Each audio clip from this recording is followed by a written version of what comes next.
Good evening. This meeting is now called to order. This is the Public Safety Committee meeting for Monday, March 11, 2024, and I am the chair.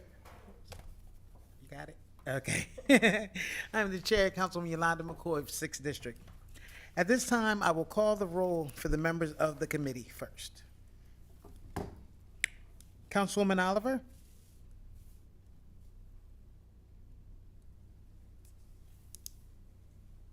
Okay. Councilwoman Darby? Councilman Johnson? Here. Councilman Spadola? Present. Councilman Mills?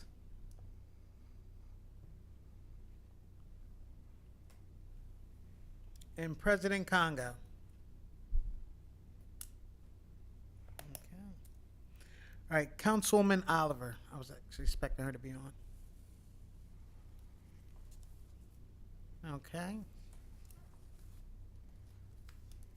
Is she responding? No. Okay. All right. Well, unfortunately, she's going to have to be after our presentation. All right, thank you all so much for joining us. Tonight, we actually have 4 things on our agenda. Well, we have 4. Hopefully, we'll get to all 4. One, we're waiting on a councilperson. The first, we would like to begin with a presentation from the Wilmington Police Department's Partners in Care Co-Responder Program. This is something I've been looking forward to for some time, and I'm glad to hear that we have a presentation. I think I saw a press release out today as well. Okay. All right. And so who's coming to speak to that? All right. Madam Chair, I'll begin. Before I begin, Madam Chair, I just want to say thank you for granting us this opportunity today to present this program to you all, Councilman White and council members on Zoom as well. As you know, this has been a year-long process getting this program together. It's near and dear to me. I came on this job 27 plus years ago with the mindset that I wanted to help people. It was true then, and it is true today as well. And with all the things that we're doing to approach the community and help out with our non-traditional law enforcement, this is just another resource that we're implementing into our strategy. So again, the Partners in Care program is something that I seen as a sector captain working after the pandemic, where I believed at that time that it was something that was really, really needed. There's a lot of people who are suffering from mental health, and then pandemic made it even more so, as well as substance abuse, drug and alcohol addiction as well. So the co-responder program was modeled after successful initiatives in other police departments. The Newcastle County Police Department has been doing Heroes Help and other programs. We've worked with them, and I worked with them directly during that time as a sector captain to try to bring those resources to Wilmington. We've also reached out to the Nashville Metro Police Department to see how their program was initiated, and after discussions with their staff, it's been well received and it's been very successful in their police department. If I can go back real quick, I just have to apologize to my staff. So let me introduce them, because they're going to be helping out in this presentation as well. To my right, I have Dr. David Karras, who is our Director of Policy and Communication. Lieutenant Harold Bozeman is on the end. He is our commander of our Community Engagement Unit, as well as our CIT, Crisis Intervention Team, and Crisis Intervention Stress Management Commander. We also have Director of Victim Services, Stephanie Hamilton, and behind me is Major Matthew Hall, who is in charge of our operations, and we also have Major Anthony Bowers, who is in charge of our investigative services. Okay. Everyone in this room, Chief, yes. I'm sorry. You just made me realize that I made a faux pas as well. I forgot to to introduce or to allow my colleague to state that he was present as well. once you did your people, I was like, oh, I forgot Councilman White. That's no problem. Okay, thank you. All right, please continue. Yes, ma'am. Thank you. Yes, everyone in this room has been very instrumental in getting this program together. As I mentioned, it's been about a year long process. It's been a long road, and everyone here has been very helpful, very instrumental. They put in a lot of hours, a lot of emails going back and forth, and a lot of discussion with our partner from Christiana Care. And the objective of this program is to pair police officers with mental health clinicians. Teams will work as partners to identify needs and find the best way to support individuals experiencing crisis to include mental health and substance abuse. And like I mentioned earlier, part of that is through my own experiences as a police officer and also as a commander on the west side of the city. The OUPD's partnership is with Christiana Care. Some may ask why we chose Christiana Care. Christiana Care has been a great partner through our community resource walks, our community resource fairs, as well as they've been in this game, so to say, with the Newcastle County Police Department. So they've already have established relationships and some of this program already in place. So the contractual agreement is to provide 3 Christiana Care employees, 2 mental health professionals, clinicians, and 1 community health liaison, a case manager. And the reason for that is the case manager can manage the program. As you know, a lot of the resources that we are providing have HIPAA laws in place, and that'll prevent any violations from police officers having access to a program that should be confidential. And that's the whole reason for the case manager. The clinicians will be going out with police officers in the vehicle. So I would like to say that although this is a new program, a new unit, it's not taking police officers out of patrol. These clinicians will be going to roll call. They'll be getting instructions just like police officers do, and they'll be partnered with police officers who are trained in the 40 hours of crisis intervention training. So they'll be going out and answering these calls for service. So just want to make sure that people understand that we're not taking police officers out of our patrol division. We're actually adding to it with these clinicians. The hours that they'll be working is Monday through Friday, 6 a.m. to 10 p.m. The reason we chose those hours, as you know, it's a pilot program where things may be a little bit flexible to figure out what our correct times will be. And since we're only starting with 2 clinicians, when we spoke to our partners in Nashville, Newcastle County, and other departments, we found out that the calls for service for mental health were usually during the week and in the early morning hours when people are going to work. They have a lot of stress. Monday mornings, as you know, Monday mornings, I believe, is the #1 day for heart attacks for whatever reason that may be. But it's also one of our biggest days when people are having some type of crisis. And it's not just unique to Wilmington, but nationally as well. You know, the stress of people starting the new work week. So those are the hours that our partners suggested to us that we begin with. So that'll be something that we'll be looking at and evaluating, assessing, and making it fluid as we go through if needed. So the officers who will be working this program are selected from patrol platoons.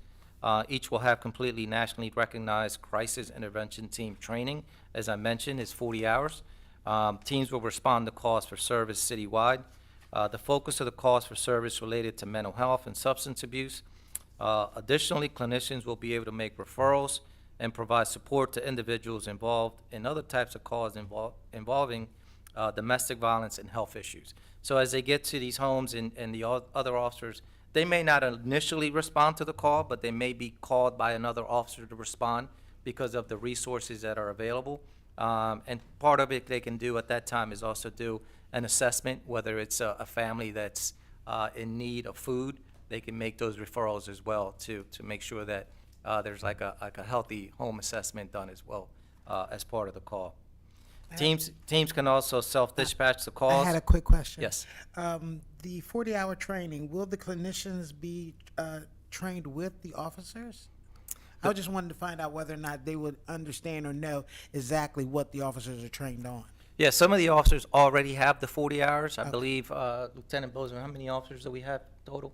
Madam Chairman, I can speak to that. We have 87 officers in Wilmington who have already been trained in the 40-hour course, which is It's based in community mental health and de-escalation.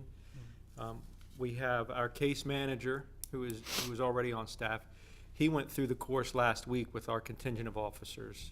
So he's been through the 40-hour course. And our vision is that as we hire the field clinicians, they will also go through the course. So the course is offered twice a year. So they'll work through the summer without it, but next October, the next time the course is offered, we will put our field clinicians through it as well. So they'll have the same community mental health and de-escalation training as the officers, in addition to their own clinical degrees in education.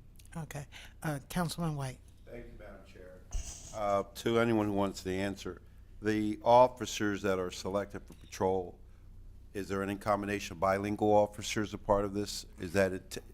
So let me ask that question first. Yeah, so one of the things that we did is we put it out to the officers who were interested to submit a DI or Departmental Information Report with their interest in being part of this program. As we received those, that were turned over to Lieutenant Bozeman.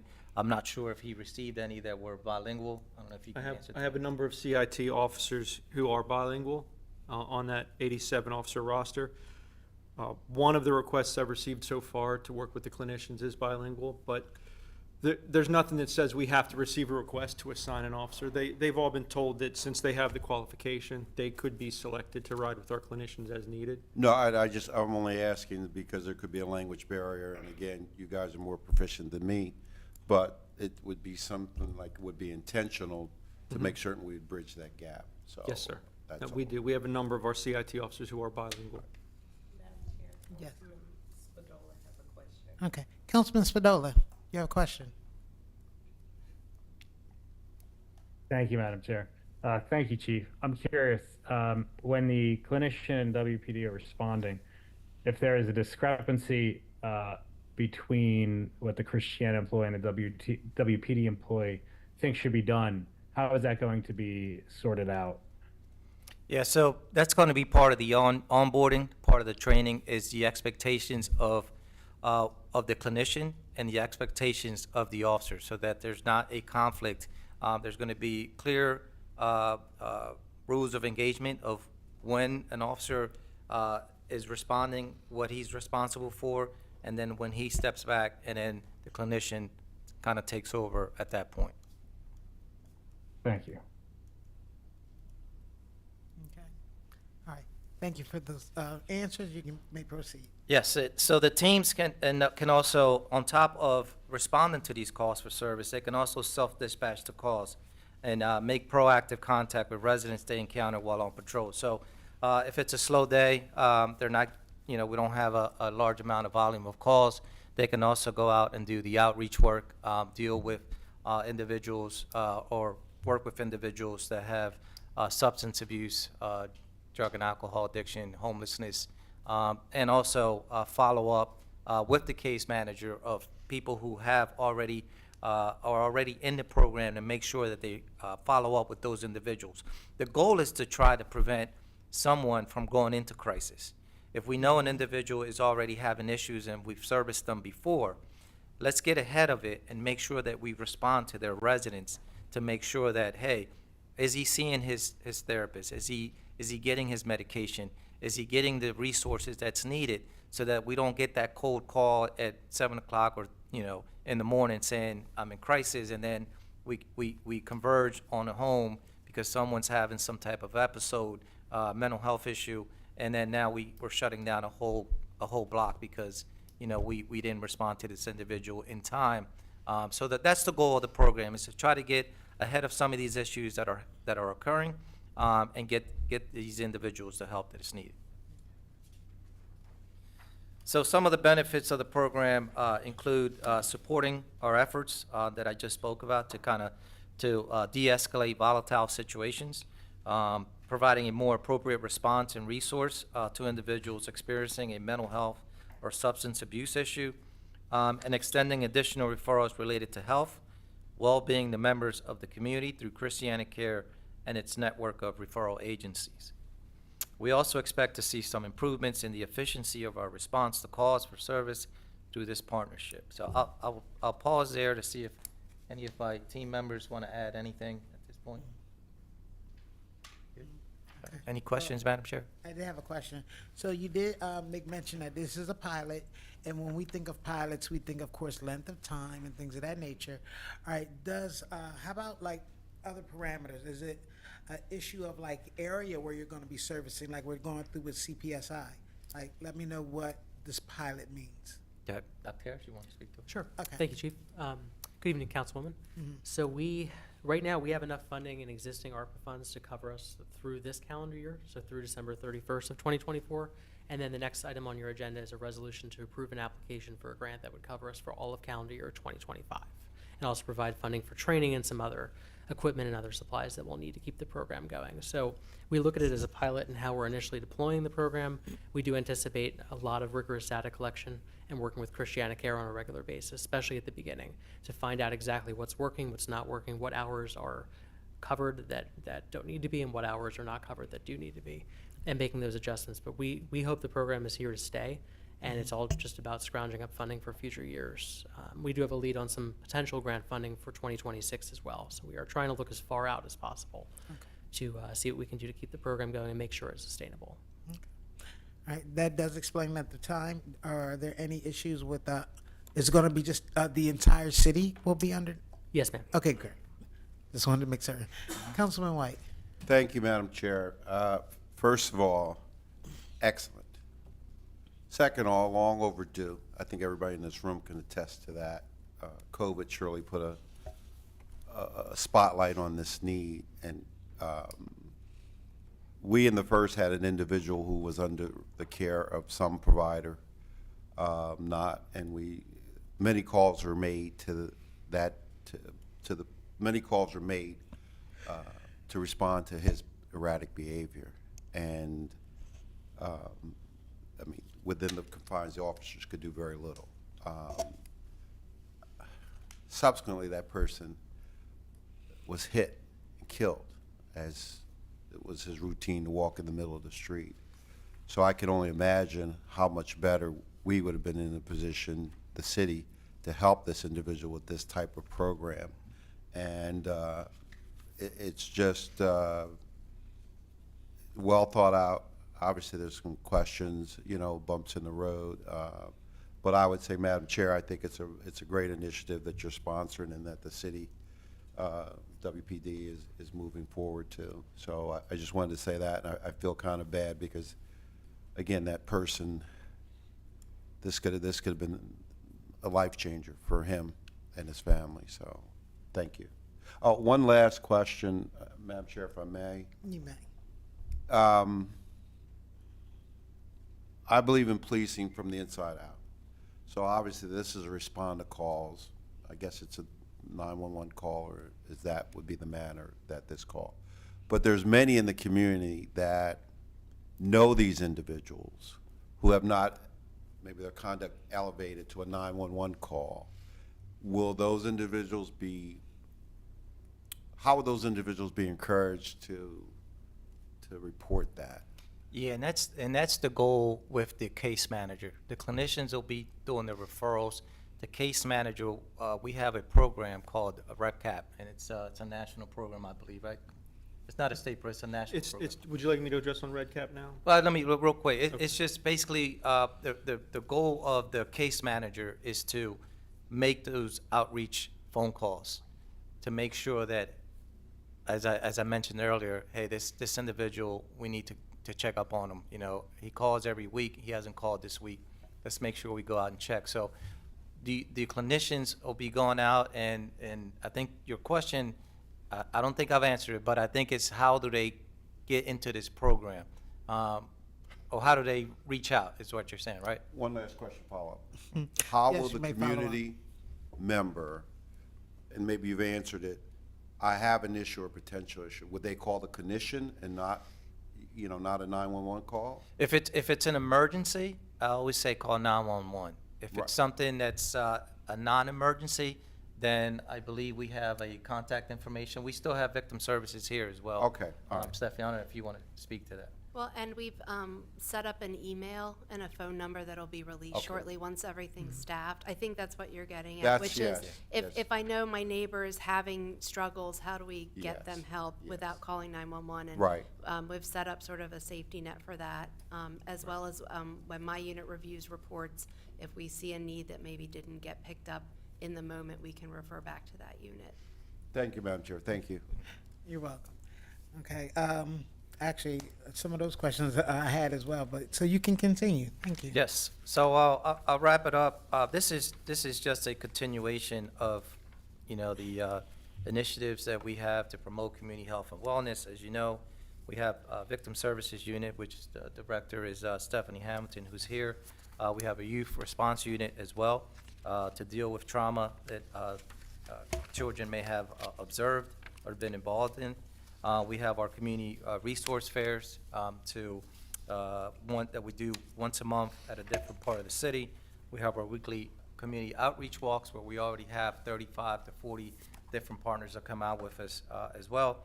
Community engagement unit, which Lieutenant Bozeman is the commander of, who, as you know, are all throughout the city, doing great things. Our crisis intervention team, our veterans response team as well, where we have officers that are specifically trained to deal with veterans in crisis. And then we have our youth engagement with our Youth Public Safety Academy, our K-9 unit doing school visits.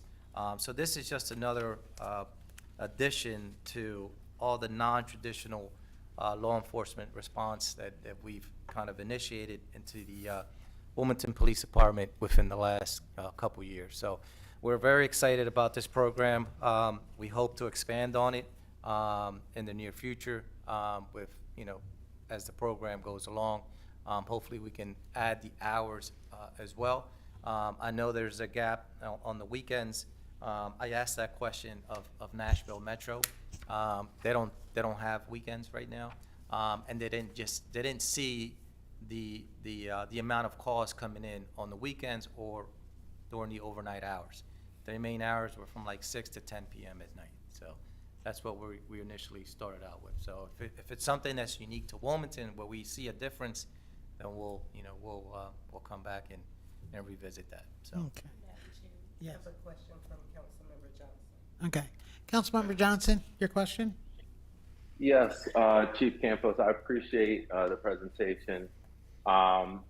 Specifically with budgetary items, I just received everything this afternoon. So I know we have budget hearings coming up, so I probably will have some budgetary questions once I have a chance to take a deep dive into the numbers. But again, hats off to your entire team, working in conjunction with, Deborah Mason and CPSI. So I appreciate your work. And I just had a question programmatically. I know we've talked previously, Chief Campos, about sex workers. Will the Christiana workers be equipped to work with sex workers? Specifically on the west side, I know we have a pretty good population on Lancaster, Avenue, and also on Maryland Avenue as well. Lieutenant Bozeman. Good evening, Councilman. So even prior to Partners in Care, we had established with our community engagement officers a relationship with, I believe, the Salvation Army, who does outreach for sex workers, and they specifically targeted Lancaster Avenue. What we envision for the Partners in Care program is that these field clinicians, these social workers or licensed counselors, will have access to the full spectrum of social services through our case manager and through their own contacts. And so I think we will be able to provide the needed services if we come across any sex workers that need that, from counseling to basic social needs like housing and medicine to substance use care and things like that. So we will be equipped now, I think, even better than before, to expand our partnership with Salvation Army and other agencies, and we'll be able to handle a lot of that work in-house through our team. Okay, perfect. Thank you very much. Okay, were there any other questions? Okay, I had a question. So I think this is probably not going to be you, Chief, or you and Dr. Karras. I'm looking at the 12-month cost, about $250,000. Okay, so I need to know, because this is something that we've been looking forward to for a while, but we've only have 1 year here. I would like to know if you can get me the amounts that we've actually put into public safety. You know, when it comes to the ARPA funds, we had so many millions that we had set aside, and I need to know why this number is only 250,000. So I need to know exactly what all went into public safety. I know it wasn't just this. All went into public safety for the ARPA funds, because I would imagine that this should have covered at least 2 to 3 years and not just the one. Okay? So I would like to get that information. Councilman, there's a question from Councilman. Okay, yes. Councilmember Mills, your question?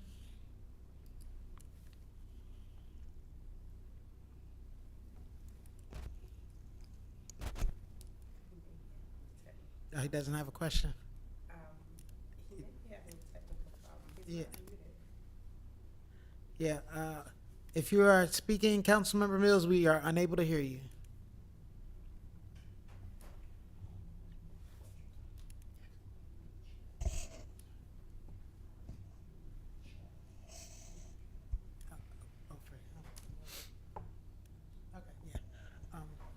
Okay, Councilmember Mills, if you are still trying to get through to us, you can please put your question in the chat, and we'll make certain that we read it off for you. All right. I think the other last thing I wanted to make certain that I asked was about, because of the fact that we do have the CPSI and we know that that's going to be going on for at least another year or so, wanted to know, how do you think that these two programs will be able to cooperate with one another? I mean, they're not doing the exact same thing, but some similar things. And I do realize that one of the limitations we have at CPSI as a pilot is that it is just in one area specifically. So I'm glad to see that this is going to be citywide, but I would love to know, is there any way that you can actually help with them with some of the things that they're doing with this program, or maybe offer them things that they probably do not have, which is the clinicians, the professionals. Yeah, the two programs are, as you know, separate of each other, but the resources that we've built up within the last 2 years with our fairs and our outreach walks with our partners, it's something that, if they have a need in the community, we are more than willing to, extend that to them as well if they reach out and offer those services to them. So, it's at the end of the day, it's about, providing for the city residents and making our community safer. So we're always open to sharing those resources. Okay, thank you. We'll make certain that we'll send that information on to Dr. Mason. Okay, I didn't know whether or not there's any more you wanted to present with the Partners in Care program? That is all I have. I'll see if our team here wants to add, because it's a tremendous program. There's a lot of information, and I know they've been working on it diligently for the last year. I've been a part of it as well, but they're the boots on the ground who've been taking care of most of the logistics of it. Okay. Madam Chair, I don't remember exactly when it was, because the older I get, the more time compresses. But I was here in this chamber talking about the Crisis Intervention Team program maybe a year and a half ago. And one of the questions asked was, how are we tracking the successes of that program, and what data are we keeping to that end? And the answer then was we weren't really tracking it. We were looking at it more as an intervention and not as a holistic program or a treatment program. What changes with Partners in Care is we've employed a system called REDCap. REDCap is a data tracking software that's created by Vanderbilt University, and it's used by healthcare facilities and hospitals and training organizations and police organizations all over the country. So we're having that program installed here. It's what's used by Newcastle County's Hero Help, so they have the experts in it there.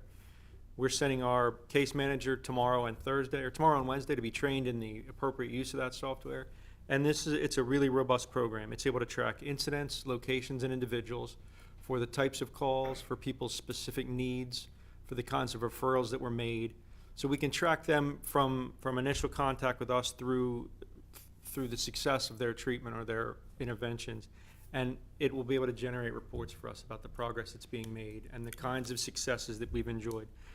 So it'll generate regular reports through the data that it collects. And those reports can be on individuals, and it can be on locations. It can be on times of day, to the chief's answer about how we'll deploy this. It'll tell us what our busiest times of day are in case we need to adjust the hours or the days. So it's a really comprehensive program that'll track all of the things. And after we've taken a long enough time to start to populate it, obviously it's going to take us a while to get some people in it. But at the point we're able to start generating these reports, we'll be able to come back and have those specific answers, and the chief can make all the adjustments that he needs. Okay. All right, thank you. Councilmember Mills's question. Oh, you did? Okay. He typed it in the chat. So he would like to ask about the Metro 10 program. Yes. Councilmember Mills would like to ask about the Metro 10 program, how long it's been up, and what are some of the benefits and problems during the rollout? I'm sorry, what was the name of that program? Oh, in the program in Metro Tennessee? Yes. Oh, yes. I thought that was the name of the program. The Metro Nashville, they're part of Okay. the program. Sure. So that actually launched in June 2021. They started in a couple different precincts when they began, in 2 different precincts. And then I think it looks like in the first several months between June and November when they were in operation, they actually responded to about 1,300 calls for service. They saw a pretty low arrest rate of just around 4% for those calls for service, and they've seen that remain consistent over time. So they found a lot of success. They've slowly but surely expanded to, I think, almost the entire city, but certainly into more precincts. And what they found was that, at first maybe officers weren't sure what to expect, and then after a couple shifts, those officers wound up calling the clinicians directly if they were on a different call for service, even if they weren't working, saying, hey, is this something that your counterpart could help with, or is this something that we should, call your team out to? So they quickly bought into it and found a great amount of success. And Nashville is one of the models for the country, and we're proud that we were able to model ours after both Nashville and also the Newcastle County Police Department. Yes. Councilman White. Thank you, Madam Chair. I'd like to follow up on Councilman Mills' question. What works for, at least for this particular council member, is not to wait for the information, not to be compiled. Is there any thought about creating a dashboard where, once it's populated, that dashboard is there for everybody to take a look at? Because I think what happens is that, we're waiting 6 months or we're waiting a year for a report. We lose sight, communities asking questions. But anytime, again, I'm not the technology person, but maybe that's something to consider, some type of dashboard. So once it is populated, whatever that number is, it can be accessed. And then that would lead a little bit more interactive conversation with this council member, more real time. Yeah, it's something that we can talk about, maybe even doing a monthly report if that's sufficient, or maybe even something that's Maybe an app. or an app, yeah. Something that we can look into to try to get that information out. How many contacts we made, how many referrals we made, so forth and so on. Calls for service on a monthly basis. I think that's something definitely we can look into. Now, I actually have a question to follow up on Councilman White's. How do I put this? So I understand what he's trying to get to be a little bit more proactive in making certain that we have understanding of who actually needs these services prior to having to make that call. But is there any type of issue with HIPAA or anything by relating this type of information before anything actually happens? Yes, ma'am. So I don't anticipate that any of the recipient information will ever be shared. This program is server-based, it's internal to us, it's accessible by password for our vetted users, and I don't anticipate any of the patient, or not patient, but the recipient information will ever be released, because there's a lot of protected health information and a lot of personal information in. So what we'll be able to report on is outcomes. We've had this many overdose cases or this many substance use cases that were referred to treatment, and these were the successful outcomes, and these were the people who had to cycle back through. And we'll be able to track the kinds of services we offer. But anything identifiable, anything demographic based, or anything, most certainly anything name based won't be released by the program. Okay. And then the follow-up would be, when you look at, I guess, who we actually have here within the city of Wilmington and those who maybe had to be, we've had to arrest, and realizing that the arrest was not, malice, but more so untreated mental health. Will you be putting that type of information in there, knowing that you already had to work with this person before. I guess those are the types of things that we probably would like to see happen, because we're seeing a lot of people who may have been homeless or otherwise who are still not really being treated, you know. So these are the people that we may end up seeing rotating in and out of the system. We want to make certain that their information is already in there. So two of the really good programs that we teach our CIT officers about are the Veterans Court and the Mental Health Court. Okay. And whenever someone who fits into these categories is arrested, we make referrals, or we've trained our CIT officers to make referrals to Mental Health Court. When we fill out the bail form and the initial request form, we say we would like to make a referral to the appropriate court. That is something that our case manager can now do. If he gets a report that's referred to him for an arrest or for an intervention, and he sees something in that arrest, it seems like it's more suitable to mental health court, where they can impose treatment rather than punishment. That's one of the things that we'll have our caseworkers and our manager working on. Okay. Thank you. Those are all of the questions that I have at this moment, but I'm sure I'll be able to think up some other stuff. And the great, if I can add too, the other great part of it about it is when we talk to Nashville, the efficiency of the program. So there are times when an officer has someone who's going through a crisis and they're sitting at the hospital with that individual for 8 to 10 hours until they get committed. Being that this is a Christianic care clinician, they can circumvent the hospital system a lot quicker, so we can get those officers back on the street. So that's definitely another plus to it. Madam Chair, I'm trying to get out of here too, so I don't mean to belabor it, but there are, as soon as you ask something, another question comes to mind, and I'm getting old, so I got to get it out. Yes. Will the clinicians be sworn? Go ahead, Dave. No, they are contractual employees, so they are caregivers from Christianic Care. So they're employees of Christiana Care, working with our police officers. Well, I guess it gets back to Councilman Spadola's question, that line of authority, and again, I mean, we don't have to answer it now, but it's just, it was a question. Yes. So, appreciate that. Their training will be that the officer with them will have operational control over a scene until it's deemed safe. And then when it's safe and appropriate for social work to step in, they will. And we've actually, as part of the vetting process. But that could be after they were administered their rights, right? If it resulted in an arrest. If it results in an arrest, and yes. they administer their rights, then again, I don't want to go down a rabbit hole, but I just think that now you're interacting with somebody who's been under arrest, whatever reason. Are they cognitive? Are they, you know, so. Yeah, if the way I envision it, if there's an arrest that needs to be made, the arrest will be made, but the resources and the referrals will still be there to try to prevent future episodes of someone dealing with mental health crisis. But the arrest will be made if it needs to be made, but that's what we're trying to prevent in this program.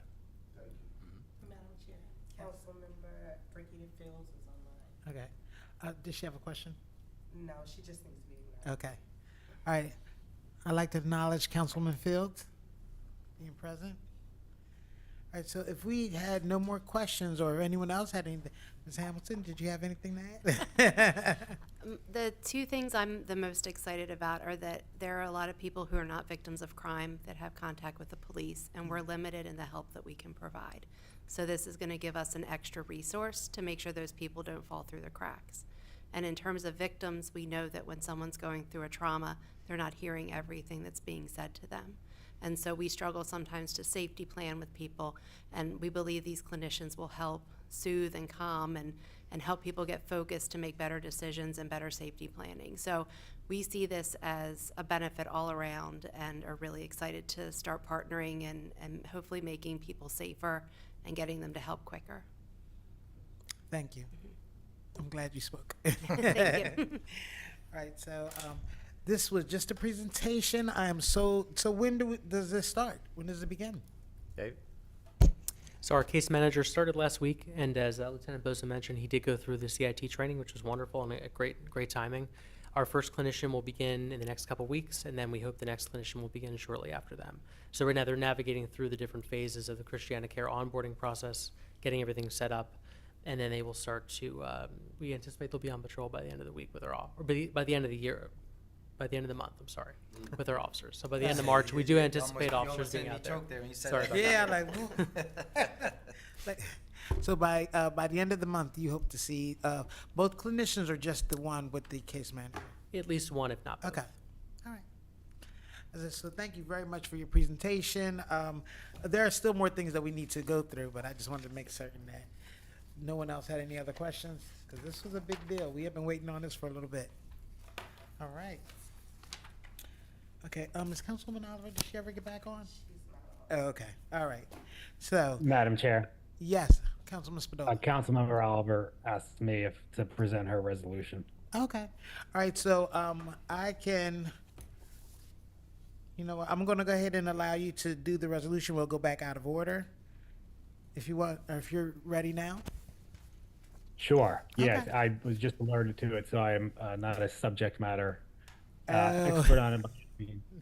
But it looks like she's introducing a resolution in support of House Bill 50 that would amend Title 11 of the Delaware Code relating to theft and create a separate offense of mail theft, which would include package theft from a residential dwelling. Okay, all right. So pretty self-explanatory. I'm presumably done in response to the increase in package thefts. And this is, so this is about the Porch Piracy Act. Okay. Yeah. Resolution on- Okay.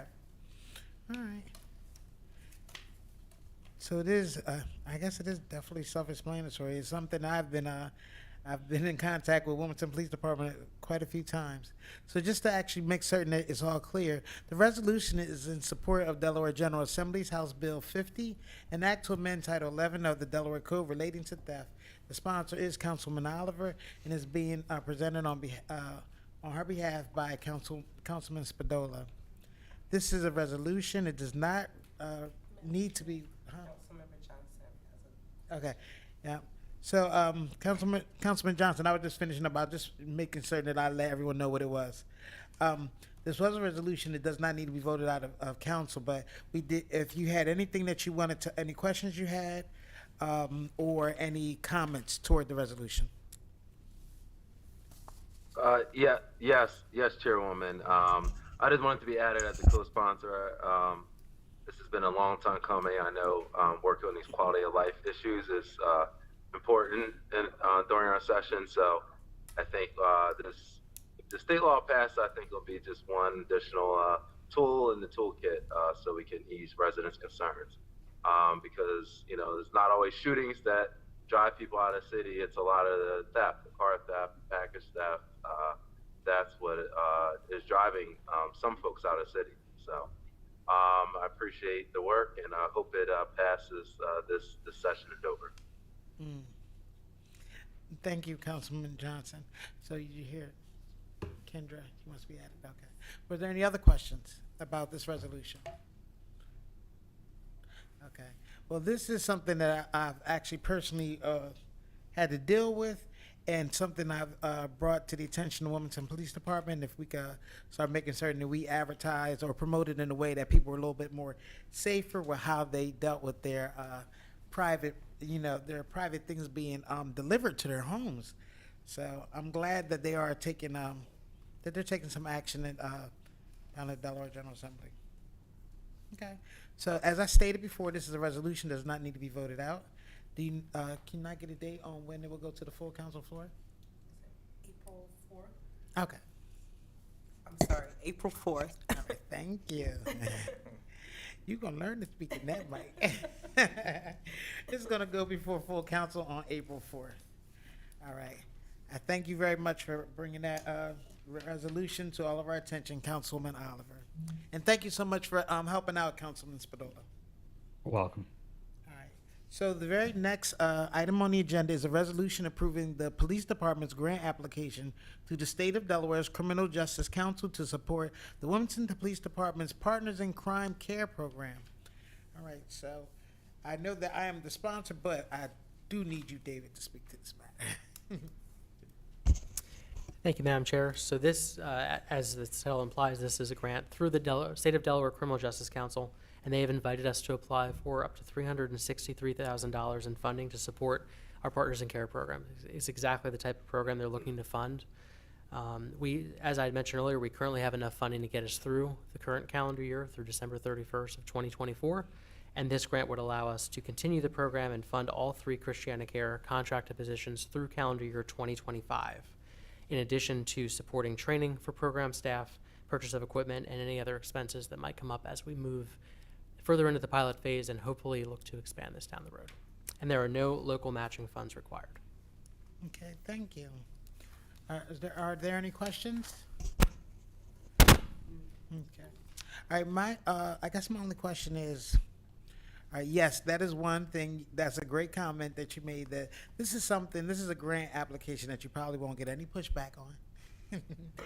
And also, the State of Delaware Criminal Justice Council, we were invited to submit a grant. Like, state more about that. Are there any other type of grant-making bodies that we're able to request monies from?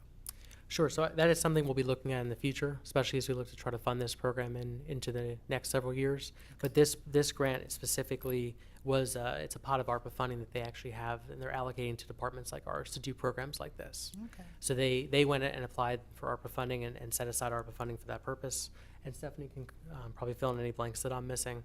And then they invited different departments to reach out. So timing was perfect. We had our pilot being designed, and we're excited to be able to chart a course with funding that's secured and hopefully in hand for the next year and a half. Okay. So, Thank you.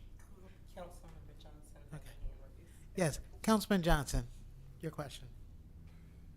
Yes. First, I would like to be added as a co-sponsor. And this question is for, I believe, Dr. Karras.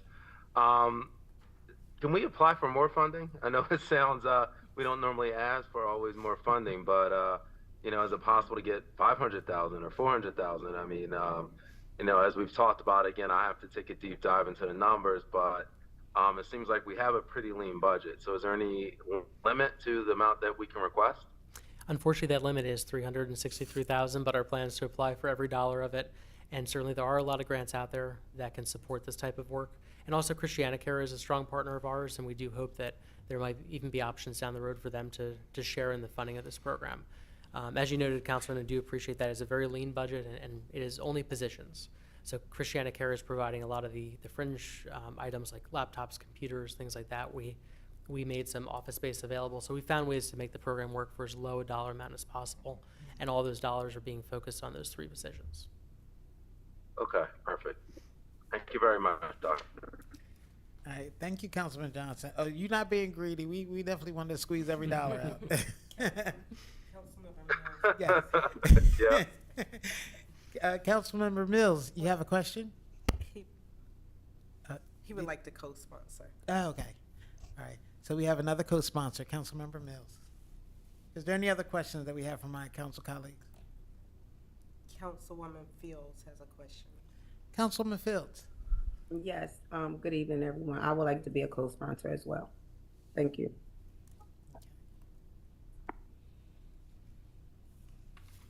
Okay. All right. So if there are no other questions, I'm sorry. You know what? I just realized that I was about to keep it moving. So if there's no questions from my colleagues, is there anyone from the public? No, it just seems like it's just us. Is there anyone on Zoom? No. Okay.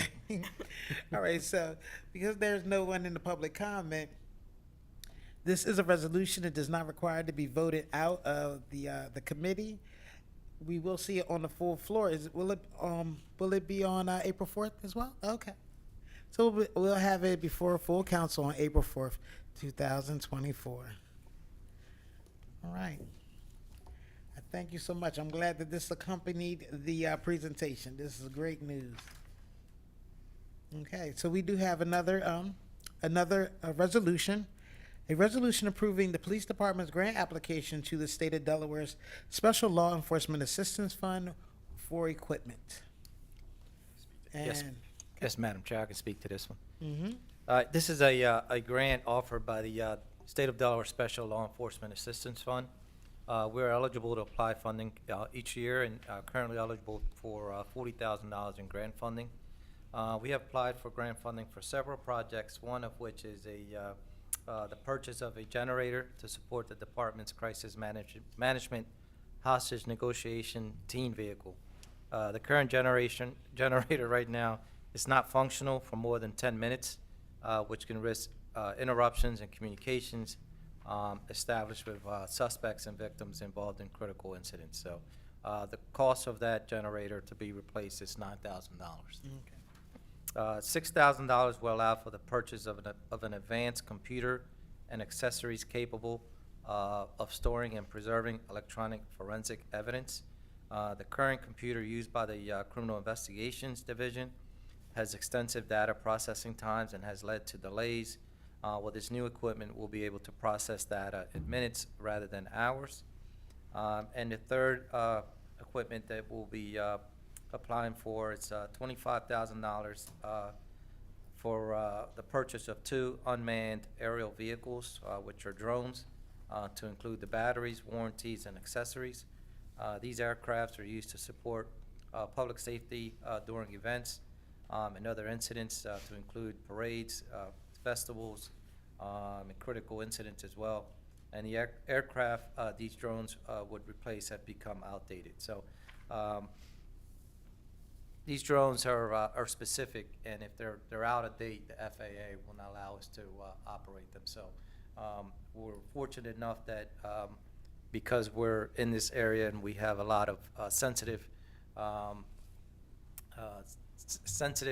meetings that occur in Wilmington because of the President of the United States, you know, we have to have these vehicles to be able, or these aircraft to be able to get them up in the air. So there are no matching funds required for this grant. Okay, thank you. Did anyone have any questions? Well, I do think, I'm glad that you actually were a little, very specific on what you were using those funds for. 10 minutes is not long. I think my generator lasts longer than that. So and I definitely was like 25,000 for drones, but it does make sense being the fact that where we are and at this moment where our president has his home, so it really does make sense. All right. Okay, great. All right, Councilman Johnson, you had a question. Yes, I had a question about that. It's kind of a segue into budget budget hearings that we're going to go into later this next month. But do we have an estimate of, I know the campaign headquarters is here, and as well as, I guess, a lot of personnel for the re-election campaign. Do we have an idea of what the budget's looking like in terms of expenditures related to like Secret Service detail and the impact of having the headquarters here? So, I'm sorry, Councilman Johnson, that's actually so far off this agenda that I know. Yeah. It's a question that we don't have to have the answer today. I just, okay. During budget hearings, I would like to have those answers. That's all. Okay. Yeah, I was just going to let Dr. Karras know and the chief know that we Councilman Johnson will be expecting those answers. Thank you. Understood. Thank you. Not a problem. Did anyone else have anything to say? Any comments? Any questions? Okay. All right. And so this is also a resolution that does not require to be voted out of the committee. 40,000. All right. I think that's probably one of the lower ones we've come across.